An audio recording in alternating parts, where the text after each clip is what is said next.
Hello, everybody. Richard Hart here. Guess who just beat the SEC in court and did not settle and did not have their case dropped? This guy. Me. I did that. And you know why I did that? Well, one, I'm innocent. Two, I've got great lawyers. Three, the government decided to bring a really stupid case against a really honest person. And guess what happened? The judge saw through it and dismissed the case in its entirety, something that almost no other cryptocurrency has ever achieved. And they didn't just charge me. They charged me, Hex, Pulse Chain, Pulse X. They actually charged software as a defendant. Can you imagine that? Can you imagine math that you can run at home and execute on your own, charging it as a defendant? Unbelievable, right? It would set a terrible precedent for all of open source software everywhere, where anybody that ran anything anywhere would somehow encumber the founder and the publisher with some type of liability. Insane. Terrible. And I beat them in court. The case was not dropped. The case was not settled. We beat them in court, and we got something that I hear is better than a judgment with prejudice, and that is a judgment on the merits, a in favor of judgment, where it's not a question who the victor was. The victor was me, and Pulse Chain, and Pulse X, and Hex. But it's a little bit weird to call software code that you could run at the privacy of your own home a victor. But since they were silly enough to charge them as defendants, well, I guess, the judge also had to declare them as victors. Very, very silly. And if you go and read the actual oral arguments in front of the judge, it looks really awesome for the innocent guy, me. It sucks that in this world where you're supposed to be innocent until proven guilty, you have this massive chilling effect against your free speech because there's a team of guys sitting in a room combing through everything you've ever said and anything you're saying and anything that you might say and looking for something to screw you up on. It's happened to President Donald Trump. It's happened to a lot of people in cryptocurrency, sadly. And then it happened to me. But I didn't settle like everyone else. And by the way, a lot of people were filing amicus briefs and people in the industry were helping each other out and, putting up a united fight, a united stand. Nobody in the industry helped me. Not at all. Not a little bit. So we did it on our own, just like we did everything else. The S-load fee got raised. Oh, well, no problem. S-load fee and the transactions are looking nice and affordable on Pulse Chain. We removed you from the front end. Uniswap had removed Hex from the front end. They have since added it since we won in court. They've added Hex back to the front end on the Ethereum network.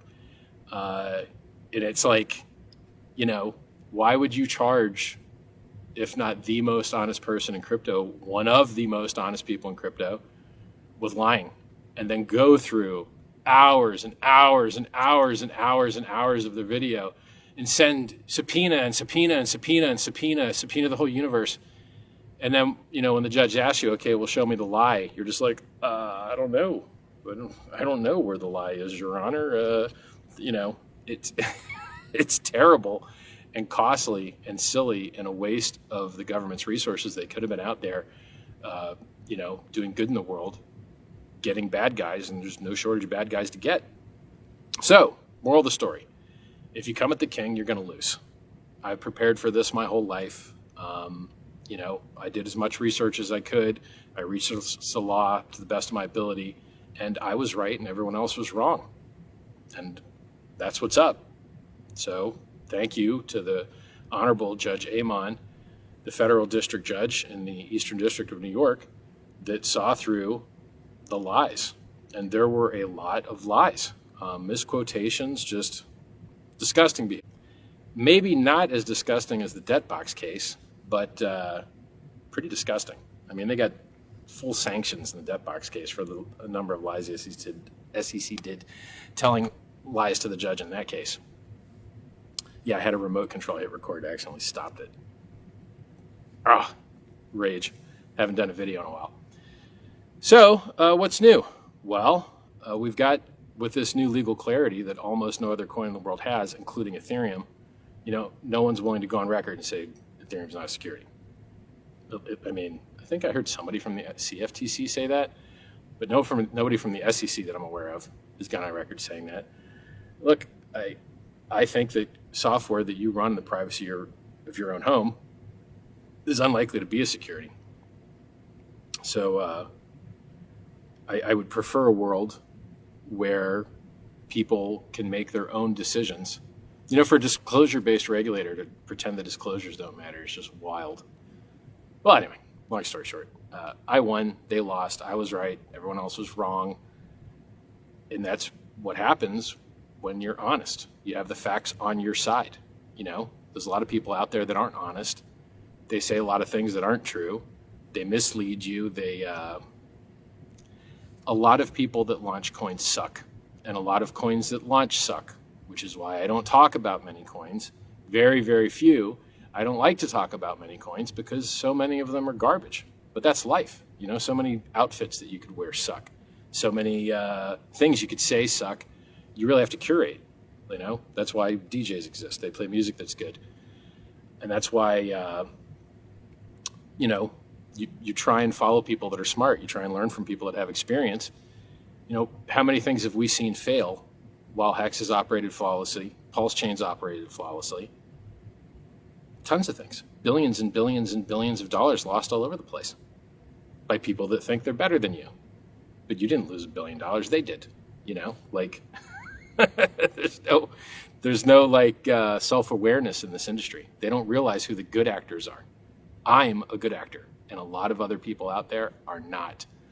So with this new regulatory certainty, either people are going to work with us, because I mean, what's missing, right? You've got a unique product and a unique feature with time locking and Hex. You've got a faster, cheaper Ethereum in Pulse Chain that has higher throughput, lower latency, lower fees, and none of the L2 vampires. Hey guys, you tried the L2 thing. It didn't work out, huh? You regret that now, don't you? Yeah. Come to an L1. Come to Pulse Chain. It's more secure, more composable. It's the idea that they incentivize people to steal brand awareness from Ethereum using L2s and then fracture liquidity and then introduce latency and then introduce massive risk. The majority of these L2s, the vast majority, if they turn off their centralized sequencer, you can't transact anymore. Your money's gone. Bye-bye. Are you in blockchain for trusted counterparty risk? I'm in blockchain for trustlessness. I'm in blockchain for permissionlessness. I'm in blockchain for doing things that make the world a better place. Having to beg someone for your money is the opposite of why the blockchain was invented, and that's all L2s are. 99% of them. Absolutely terrible decision from the Ethereum guys, and their price chart has paid the price for it. You know, it's down over 4 years now. That sucks. It used to be 5K. Now it's, you know, what, 1,400 a few weeks ago. I think 1,800 now. That sucks, man. $1,800 Ethereum sucks, especially when gold's at all-time highs, Bitcoin's nearing all-time highs again. Do I think it'll get back up? Yep, I do, especially if institutions are buying, which they are. You know, how many ETFs are there out there right now? Bitcoin, Ethereum. Those are the two large ones. So if your thesis is that institutions are going to be the guys that are buying, well, it's nice to have an ETF.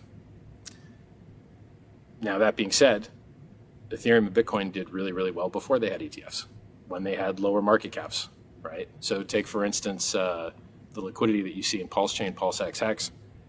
You know, you could get a God candle at any moment. You could get a giant green candle at any moment because it's easier to get them, because it takes less economic energy, because there's less of it for sale. You know, Pulse Chain has less inflation than both Ethereum and Hex and Bitcoin. But what has even less inflation than Pulse Chain is Pulse X. Pulse X has deflation. There's less Pulse X now than there's ever been. And for the rest of time, there will always be less Pulse X than there's ever been, because it only burns and it can never inflate. And, you know, I think 1.4 trillion of it has been burned so far. That's a lot. And you can, and the Richard Hart Twitter account, you can see a guide on how to go into the Block Explorer and look at the contract and just look at the number of burnt PLSX. And if you click the like GWEI, G-W-E-I checkbox, it'll like remove a bunch of zeros and show you like the PulseX number, because it has a bunch of extra zeros for resolution. It's like how many like when you add a new token, it asks you how many decimals it has. has a lot of decimals. So we got great news. We've got regulatory certainty that almost no other coin has. If people don't start doing nice things for us, working with us, listing, etc., I wouldn't be surprised to see people just start up competitors. The regulatory environment's never been nicer. I mean, you had a memo from Todd Blanche of the Department of Justice, which specifically was titled Ending Regulation by Enforcement, or Ending Regulation by Prosecution. And he said that a lot of people were being prosecuted for things they shouldn't be. It's a really great memo. You should read it. It's by the Deputy Attorney General of the United States, Todd Blanche. I think he's the second in command of the Department of Justice underneath Pam Bondi. It's like, I think it's President, Pam Bondi, Todd Blanche. Well, that's about as high up as you're going to get. And, it set regulatory priorities to do things that would help enforce laws and help people, stop getting robbed and a lot of other really good things. Let the SEC do their job. Let law enforcement do its job. Writing regulations is not something that the Department of Justice is supposed to do. The legislative branch is supposed to write laws. The executive branch is supposed to enforce laws. The executive branch is not supposed to write laws.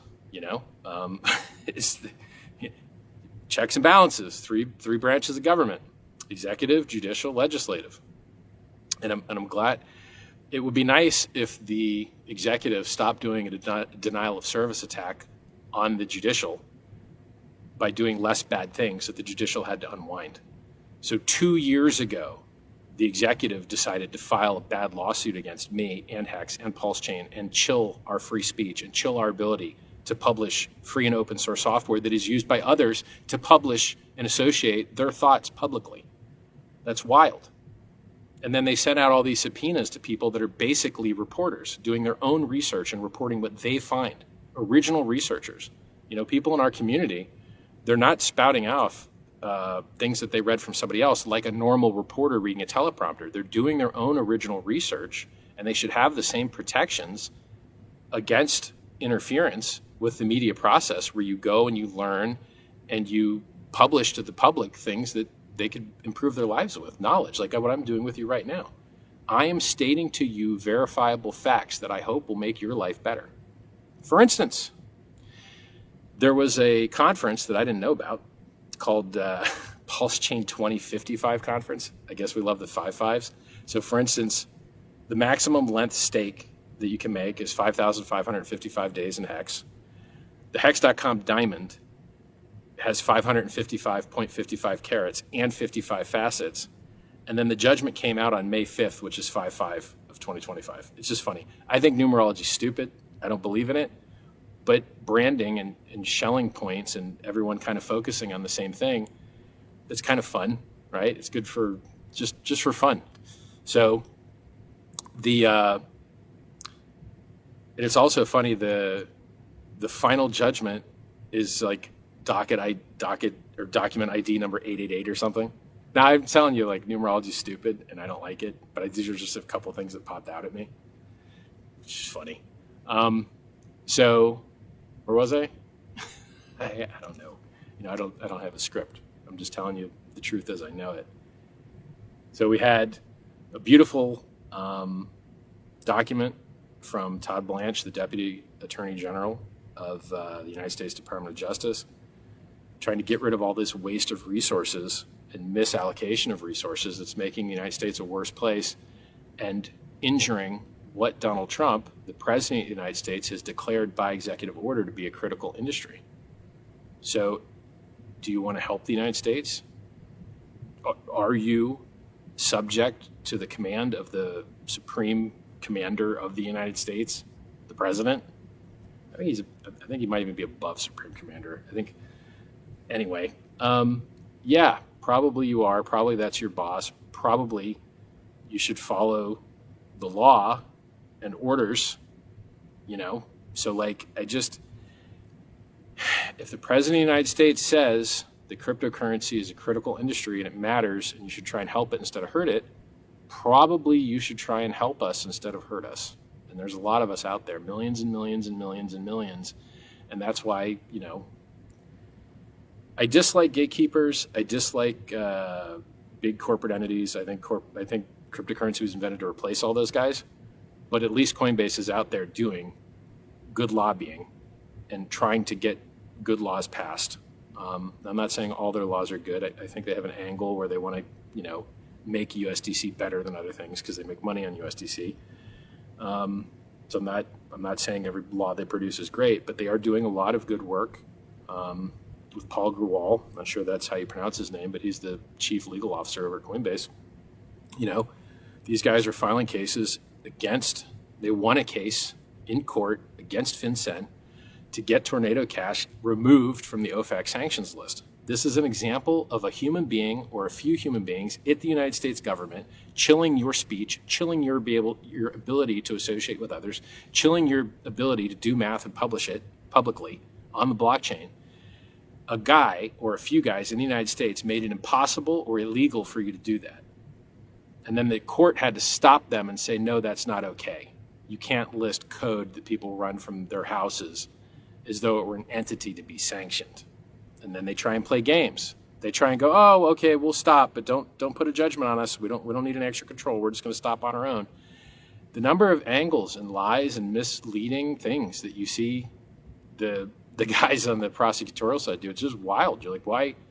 Guys, there's laws, there's rules. I mean, I just heard in the Samurai case, I just heard that the prosecutors have a meeting set now with the judge, I believe tomorrow, regarding a Brady violation, which is where the prosecution hides evidence that would lend towards the innocence of the accused party.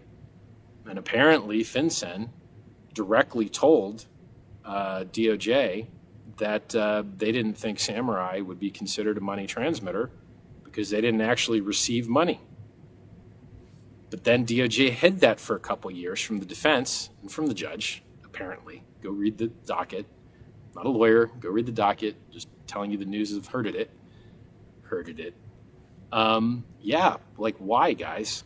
You have the entire United States funding and machine behind you. Why are you lying and making the government look bad? There's no reason to be doing this lying. It's not necessary or ethical or moral or allowed. And, go look up what happened to the Securities and Exchange Commission in the debt box case where they had to pay the defendant's attorney fees and were sanctioned and then closed the office. The SEC closed the office that was handling that case. They just closed the whole office. Disgusting. So, just for record, I beat the SEC in court. Why? Well, man, go read the judge's ruling, okay? I'm innocent. They said things about me that aren't true. That's not fair. And there's a standard that you have to meet, a lot of standards you have to meet. Let's focus on the positive things. Talking about the past and why things sucked, it's not really useful. We won, right? Let's focus on the next thing. I guess I mentioned some of these things because I want the United States to be a good place.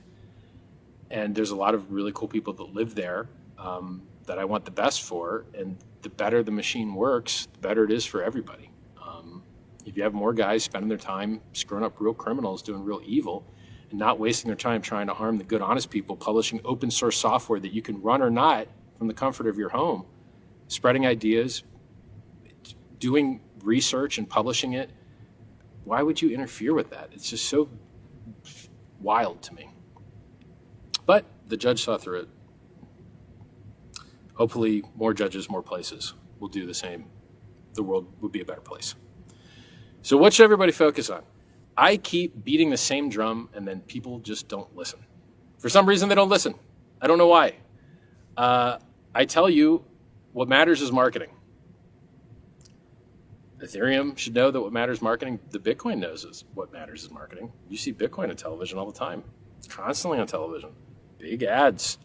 Everybody's talking about it all the time, which is why, even though it is ancient technology with very few features that is nearly useless for payments. No, you didn't just say that. Yeah, really, it is nearly useless for payments. You probably don't realize that because you haven't used it in so long. You don't remember how it works. I'll brief you on how it works in a second. Right now, Pulse Chain has vastly superior features to Bitcoin. Vastly. No comparison. Higher throughput, lower fees, you name it. Like everything you want it to do, it does better, basically. I guess I'm going to actually go through the list. See, to me, I know this stuff so well, I don't want to spend my time going through this list. But for you guys watching at home, you might not know it so well. And also, because the Bitcoin guys have all the money, I don't really want to say bad things about Bitcoin. But I guess I have to, because otherwise, how do you make progress in life? If you choose inferior technology over superior technology, how are you supposed to make progress in life? Should we all say great things about cassette tapes because the cassette tape guys have all the money? Yeah, man, cassette tapes are awesome because those guys have all the money. Screw CDs, screw MP3s. No, it's not it's not honest, it's not ethical. Just tell the truth. Bitcoin's price, better than almost any other price in crypto. It started the lowest, went the highest. But when I called the top many, many years ago at 65K, now it's 95K, you're up 50%. After a dip to 14K or 17K, went from 65 to 17. I mean, I don't know, man. Are you able to retire your family and create generational wealth off of a 1.5x? Probably not. So while Bitcoin is great and they've got the most awareness and they've got the most marketing, it is not good technology. Well, should I say it's not good? It is good technology, but it is slow, expensive, and has very few features.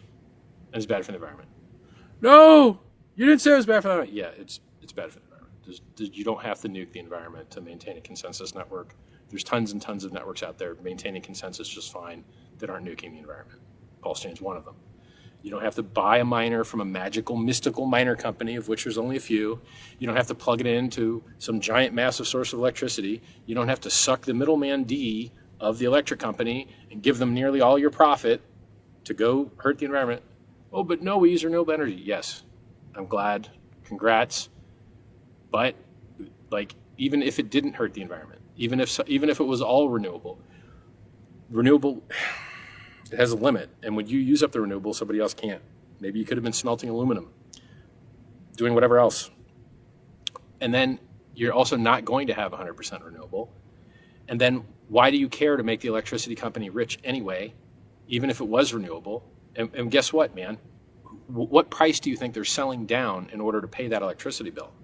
They're selling coins to pay that electricity bill. Do you like them selling down the price, billions of dollars over a decade, to sell the price down for what? To what end? To enrich a few mining companies and a few electricity companies and a few facilities companies for what? To maintain a consensus network? We have proof of stake that works wonderfully well now. We do not need to blow up the environment or have expensive costs or have centralization in the form of mining networks like this Foundry network the United States oftentimes has, I guess, nearly 50% or something, which ain't so great if you're worried about 51% attack. But hey, man, I hate beating on Bitcoin, but if you don't tell the truth about it, are you really going to have people buying superior tech? Are you? Probably not. So someone has to bite the bullet and tell the truth about the stuff. And yes, it sucks because they're all tribal and they're going to hate on you, but they were going to hate on you anyway. So you might as well just tell the truth, and then they're just going to hate you anyway. You know, Bitcoin's had more than one inflation bug. Pulse Chain has not. Bitcoin doesn't have stable coins on it that are worth a crap. Pulse Chain does. Bitcoin does not let you launch your own tokens easily. Pulse Chain does. Go to pump.tires. You can run your own code, launch your own coin like that. You can publish documents very easily on Pulse Chain. You can communicate and message other people on Pulse Chain. You can have privacy and anonymity if you want. There's ZK-enabled privacy tech on Pulse Chain. These things do not exist on Bitcoin, and they are awesome, and they are progress, and it's a better tool. If you believe in toolboxes and you believe in empowering people to be able to do what they want to do to make their lives better, Pulse Chain has superior tech. Hex has superior tech. Pulse X has superior tech. Is there an on-chain exchange using Bitcoin to remove counterparty risk? Not that's any good, not at all. But there sure is on Pulse Chain. That's PulseX, pulsex.com. So, and these are just like, there's so many more features. It's like nearly endless how many superior features there are. It has a better logo. It has a better name. I like the founder better. He's still here, still talking. Yo, Satoshi, where you at, bro? Satoshi, you win any cases in court to help set positive precedent and positive vibes for cryptocurrency at large? No. I did. Hi. Where you at, man? I'm right here. Where are you? Yeah. So, like, in the end, oh, by the way, to tell you how stupid cryptocurrency is, if you go on these sites where people go to discover new coins to get scammed by, so like, if you wanted to get scammed by Luna, it was right on the homepage. If you wanted to get scammed by Yams, it was right on the homepage. If you wanted to get scammed by a lot of different things, it was right on the homepage of a lot of different sites for you to get scammed by. But it wasn't on my homepage. I wasn't promoting that garbage. I wasn't promoting FTX. I was telling you to make sure your money wasn't on it. I wasn't promoting BlockFi. I was telling you to make sure your money wasn't on it. I wasn't telling you to use Celsius. I was telling you to get your money off of it because you're taking counterparty risk. You're going to lose. It's the opposite of why the blockchain was invented. I was right. They were wrong. But all the scumbag trash maggots that promoted all that stuff, they just continue to operate like it never happened. You know, they're just like, oh yeah, we don't learn. We're not going to learn. I was right. You guys were wrong. Kneel, respect, learn, because I've been telling the truth and spreading it since before you got here. Period. You know, even Michael Saylor. I was promoting Bitcoin when Michael Saylor said it was going to fail like online gambling when they passed the port bill and killed party poker or whatever. It's weird that the government just kills the whole industry with a law with a different name on it. Like Bank Secrecy Act, you have no secrecy. Patriot Act, you have less freedom, etc. You're just like, hey guys, why do you name these the opposite of what they mean? Like, what's up with that? Also, the magic numbers that they choose. You can travel with $10,000 across the border, but every year that $10,000 is worth less until the point where you're not going to be able to cross the border with enough money to buy a cheeseburger because 10K won't buy a cheeseburger. But the people in the government, they're just like, yeah, man, we didn't know inflation existed. So we just write these magic numbers that never update. They don't track inflation. Isn't that funny? What? And you want to go back and find out, like, which specific humans, I'll give you an example. Talk about beating the SEC. The SEC is not a thing. There's a couple of humans at the SEC. There's 5 commissioners at the SEC. If they followed their own rules, some portion of those 5 had to vote to bring an action. Which 5 are they? We don't know yet. We don't know yet. Was it all 5? Was it 3? Did they miscount? Who knows? We should find out, right? Freedom of Information Act. They can't hide behind investigation privilege or whatever because case closed, homie. Like, the case gone. Bye-bye. So now Freedom of Information Act should allow to find out which of those 5 people decided to bring this silly thing. And then you're trying to assign blame. Like, okay, at this entity, who are the guilty parties and to what degree are each of them responsible? Hard to say. For instance, with this, like, who is the person that chose that 10K limit and why does it never move? And why are these magic numbers all over the place? And who are the people that made those mistakes? And do they ever apologize for it? Has anyone ever held them to account? Like, hey, you made everything in the world worse by not understanding inflation exists and choosing numbers that never update to account for it. Do you feel bad about that? Do you feel sorry about that? Have you ever tried to fix your mistake? Have you ever allocated any of your resources or time to undo the screw-ups that you've made in governance? And there's enough to go around, right? Like, there's bad laws all over the place globally, and I just never see anyone accepting responsibility. It's just like, man, anyway, I'm trying to make the world a better place. Speaking of making the world a better place, I raised $27 million for charity. Didn't give $27 million for charity, raised it. You guys gave $27 million for charity. You guys deserve the credit, and you guys gave your money to an entity or entities that are literally spending it on medical research to try and save your life. I love that. There's a lot of guys that say they support longevity, but when it comes time to raise the old money, they're not doing anything. You guys, me, Pulse Chain, you, together raised $27 million for medical research to save lives. Didn't get any press. One news article. No one saw it. No one cared. Life's not fair. So you know what? You got to. It'll be fair if that research turns out to save some of our lives. That'd be pretty cool. You got to focus on marketing, guys. I can't express it to you enough. If you're not hearing people complain about your ads, no one's probably seeing them, or your message sucks. Because if you're out there advertising a strong message, true message, a wholesome message, the evil, stupid scum of the world will come and yell at you. And I don't think that many people are yelling, because I don't think that many people know you exist. How many people out there know that Pulse Chain is vastly superior to Bitcoin, has more opportunity, has more features, has better security track record? It's like infinitely superior. How many people know that? Not enough. Not enough. I've been in this industry before it was an industry. I've been in this before Bitcoin had a logo. I've been at this before Bitcoin had fees to transact on its network. I've been at this before you chose seed words to generate a secret phrase. Back when you installed the old Bitcoin wallet, it would just make 100 pairs of addresses and private keys. And if you overwrote it and used more than 100 pairs, it erased the old ones, and you didn't have a backup, you just lost all your money. That's how long I've been at this. So to understand that what we have now is an opportunity vastly superior to what I had when I first got into Bitcoin is amazing.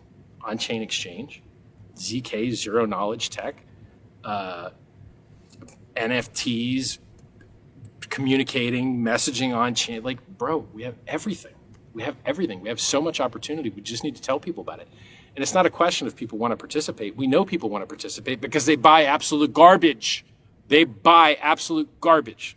So if you give them the opportunity to buy something that's not garbage, maybe they'll participate. Maybe they'll transact. Maybe they'll associate. Maybe, like, the sky's the limit. You know, this is Turing-complete technology that allows you to program whatever you want. It's a little slow. It's a little expensive. That's the price you pay for true decentralization and immutability and a record of truth. That's the price you pay. And a lot of people want to pay it, you know. I think somewhere within a few months after Hex launched, over 5 years ago, Ethereum was like $88. Yeah, the price is down from $5K, but it ain't $88. It's still $1,800. It's still, you know, an 18 or 20x from then. Well, we're crying with a loaf of bread in our arm, depending on how long you've been at this. So long story short, the news is good. I hope that governments everywhere improve themselves. What more can I do than speak the truth and publish it to you? At great risk to myself, by the way. Look what happened to me personally, because I was willing to make a difference in this world. And look what happens to Donald Trump, and look what happens to Elon Musk, and look what happens to Joe Rogan. If you matter and you're trying to make this world a better place and you're making an impact and people are aware you exist, they're going to hate you. It comes with the game. And you've just got to be able to accept that trade. That just has to be a trade that you're willing to make. And it's a trade I'm willing to make. And that's why I'm here, and I'm proud to be speaking to you guys. And to tell you the truth, everything is far better than it needs to be. It's far better than Bitcoin is or ever was. How is Pulse Chain currently right now not better than Ethereum? Real question. Does Ethereum have a feature that you wished that you had? What's that feature? L2 stealing your brand? Centralized mining, like where you give your coins to some entity and then they like stake them and then give you some yield. Like what is the feature? The feature I see that Ethereum has that I wish Pulse Chain had was good on-ramps. I like that. But minus the on-ramps, I guess they have a good privacy anonymity set for their zero knowledge, privacy tech too. Pulse Chain doesn't have that. There's only two things I can think of. We've got higher throughput. We've got lower fees. We don't have L2 vampires. I think we have a more decentralized validation network. And I think we we only would accept, I believe the Pulse Chain community and the validators on it would only accept tried and true tested upgrades from Ethereum, but Ethereum doesn't have that privilege. So Ethereum, when it upgrades, has to hope that the testing it did on its testnet worked right, and sometimes it doesn't. Geth just recently pushed an emergency hotfix because people were getting slashed because they weren't signing transactions properly, something to that effect. Check the Richard Hart account; it tweeted about it. So, if you had the opportunity, let me put it to you this way: when crypto gets back up and starts making new all-time highs again, what do you think is likely to go up more? Pulse Chain or Ethereum? Which one's lighter? Which one has a founder that speaks English? I'm making fun of you there, Vitalik. I love that you're focused on privacy tech. I love that you haven't done a Satoshi and disappeared. I love that you are still, battling. And you're still out there working. A lot of people just stop and they disappear. A lot. I'm not one of those guys. Yeah, so I think we have massive opportunity in front of us. Look at PulseX. The guys that bought the Uni token have been getting wrecked by the foundation there over and over. They dangle this thing like, we'll turn the fee switch on. You guys will be able to catch for some value. Well, that never happened. But then you look at PulseX and you're like, yeah, that buy and burn function is burning coins like crazy. Is doing what is a superior thing as far as market economics go, right? People are deciding to reduce the supply by deciding to run code that destroys coins. Thanks, people that are deciding to do that. That's very nice. Since supply and demand exists, with static or increasing demand, you get increasing price based on lower supply. That's it. So I think PulseX is way cooler than Uni. I think Pulse Chain's way cooler than Ethereum. Thank you guys for being our testnet. We really appreciate the work that you guys do. Hopefully, we'll be able to give you guys some things that you can adopt as well if you want. But you ignore a lot of my advice. I told you L2s are stupid. You did it anyway. I told you increasing the S load was stupid. You did it anyway. I don't know, man. There's a little bit of cultural difference, Ethereum's dual wielding vaccines. I'm not, there's a little bit of cultural difference. I like safe, secure, non-experimental things. And I'm not willing to push the limit or push the edge or risk security in order to get benefits no one cares about or don't really move the needle. So, long story short, I really do hope the Ethereum price goes up more than most people. I really do hope. I think I care more about the Ethereum price going up than Vitalik. I really do. So, but just like saying the truth about Bitcoin and its technical features, if you're afraid to speak the truth because you're afraid guys aren't going to buy, they weren't going to buy anyway. And it's the same with Ethereum. If you're afraid to tell the truth about Ethereum because you're afraid you're going to make somebody mad, bro, stop cucking yourself. They weren't going to buy anyway. So just speak the truth. There's a benefit to doing it. So everything's better than it's ever been as far as technology goes. You've got more features. You've got higher throughput. You've got lower fees. Heck, even Ethereum has low fees now. Let me teach you something about fees. Could every company lower their profit margin to zero if they wanted to? Yeah, sure, I guess, unless you're already losing money, and then zero would look great to you. But if you're making money, you probably could lower your profit to zero. Is that good for your company? Maybe not, because then you can't pay for R&D, or you can't pay for marketing, or you destroy the industry so that other parties don't want to work with you because there's no profit in it left for them, right? There's a reason that a lot of manufacturers globally try to enforce an MSRP, manufactured suggested retail price, because guys have seen what happens when there's really a race to the bottom. And then, whereas you used to make money, now you don't make money anymore. Block space and blockchains are kind of the same thing. If it is true that supply and demand exists, then you, I believe, can underprice block chain space. And when you price it too low, it ain't great. There's an ideal, a race to zero is not the ideal way for any organization to function that has other goals aside from price. So would you have, I'll give you an example. Would you have preferred Ethereum to cost $1 to send a coin on, but have a $5,000 price? Or would you prefer Ethereum today, where it costs 2 cents to send a coin, but the price is $1,800? Now I'm making an assumption that those two things are directly tied together. That assumption is, specious. I don't even know if that's the right word. It's a big fancy word, $10 word right there. I think they are related. And I think the fees to transact, I think it's a reflective system. If fees to transact go up, people have to buy the coin. If people have to buy the coin, the price goes up. If the price goes up, people like the coin that has the price that goes up.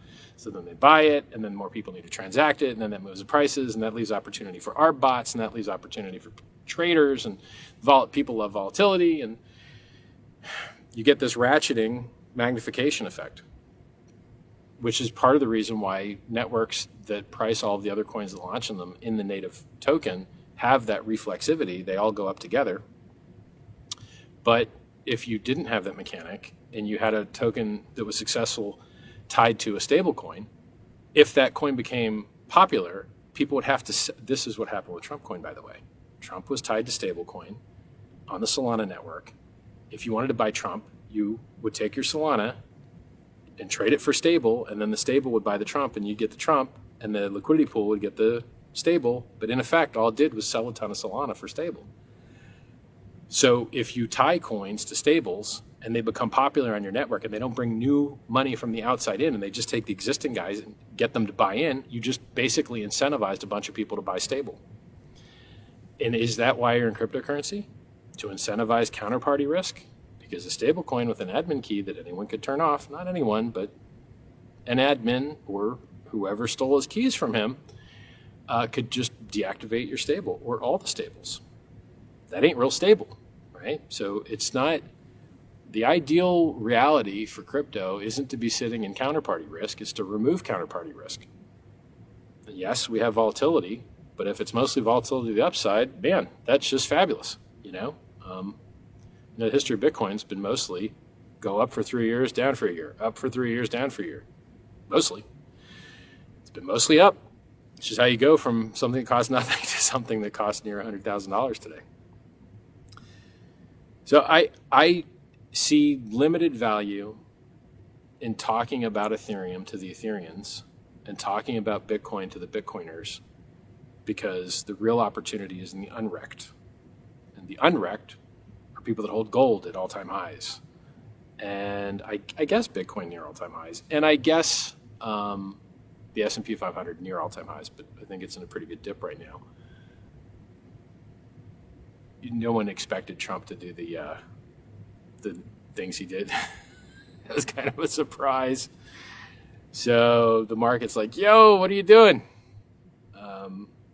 Very interesting. So, long story short, what we have is amazing. If you guys talk about it, cool. If you don't, I'm willing to bet other people will. The only thing that's missing is marketing, and it's far better than it needs to be. And the opportunity is absolutely gigantic. It's bigger than what you have with Bitcoin, in my opinion. You're up 50% from 4 or 5 years ago. It's not that great. It's better than being down, but it's not like gold at all-time highs. I mean, gold's up 50%. Gold went from 2K to 3,300, 3,400. That's better. I wish you guys could see my hands. I zoomed in too much. I'm using my hands and you can't see them. Unfortunate. I did this old thing like I used to in my very, very first videos, where I use like a triangular kind of light. Makes like an up arrow. So I was like, up arrow, that would make a cool shape in the iris here. What else? Anything else? Prices, Ethereum, opportunity, regulatory certainty. You can work with us or discover new competitors that are very competitive. Your call, guys. I mean, what's the only thing missing? On-ramp, privacy, anonymity set. Maybe margin, some margin trading thing. Oh, by the way, like so many coins that launch just suck, and it doesn't matter if they're on Pulse Chain. They probably just suck. But like, it's just so suckville. Which is why I talk about so few things, because almost everything sucks. So I don't want to talk about it, you know?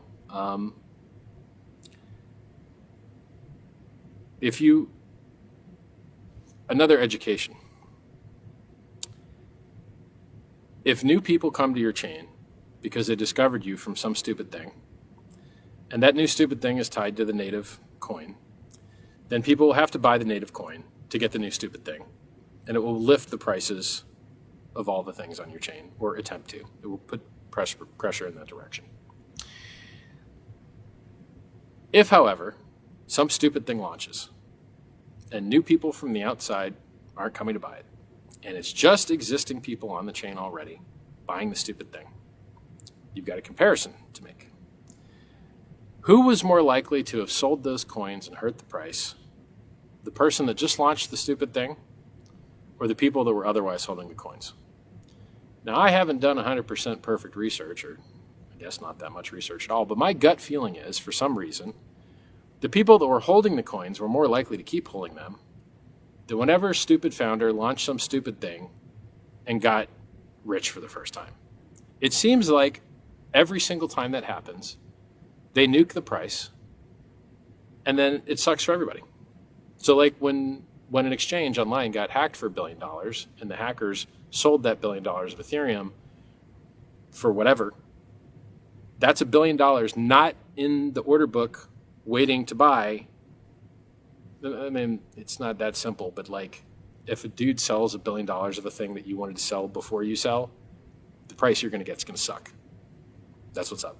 You can't just sell $1 billion of a thing and be like, it's not going to affect me. I'm going to sell after that guy. No, it sucks. Usually, got to wait a while for other people to buy back up that $1.5 billion or whatever. Not an exact science, but supply and demand exists. Supply and demand exists, and it works. And if someone increases the supply to the market by selling it, it hurts the price.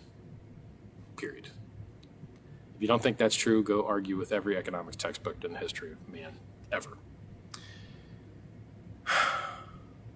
The same thing happened like a week or two ago, maybe even just a week ago, where a guy got hacked for 330 million Bitcoin, and it got sold for Monero.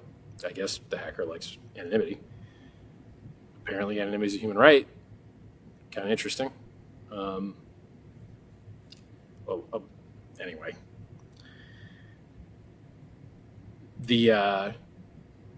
it lifted the price of Monero, like I think it doubled or something. Maybe it went from like 200 to 400. I don't have the chart memorized. And then it dipped, but it didn't dip back to where it started. I think it dipped, retraced like half of it, and just like picture the chart in my head. But I don't remember the prices exactly. I just remember up and then like down half. Retraced half the move. When your coin gets nuked because somebody launched a stupid project and then sold the crap out of it, or it gets nuked because someone got hacked and sold the crap out of it, the price chart and the market and the supply and demand sees those things as the same. It just sees sell pressure. I've occasionally thought of addressing you guys as sell pressure. Hello, sell pressure. How are you today? Whining and crying and complaining while pressing sell? Are you yelling and complaining at people not pressing sell? But I haven't done it. I haven't done it yet. But that's funny. I saw one time a long time ago, I saw a comment that said, beware ever getting a community because they're just a group of people that calls you a scammer anytime the price goes down. I hope our community is better than whatever community that guy was talking about. So, look, long story short, all of you guys could disappear, and this technology is still going to kick ass and be amazing. The only thing that's missing is the marketing, in my opinion. Absolute garbage is being bought by the billion because people heard about it. So if you guys want to spend your time doing something similar to how I spend my time spreading the good word about free and open source software that could improve the world, there's even a discount for doing it. There's a lot of, having an educational charity that spreads the good word about things that might improve the world is looked upon positively in many jurisdictions. And there's financial incentives, grants, rewards, discounts, tax exemptions, you name it, for charitable things, So if spreading the good word about free and open source software that really could change man's relationship to government, that really could reduce the amount of war in the world, that really could increase efficiency, increase availability, decrease costs, increase features, improve trust. All of these things are what a well-designed and well-used blockchain bring. Now, do a lot of people use it the right way? Absolutely not. A lot of people are very dumb and do very dumb things. But you can't blame the technology for that. A lot of people accidentally shoot themselves. It's not usually the gun's fault. So what else? So I beat the SEC. Opportunity's huge. It's better than it needs to be. Only needs marketing.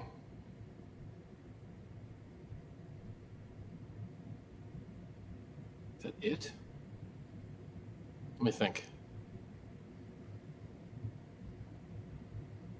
Hex, Pulse Chain, Pulse X, Pumped Out Tires.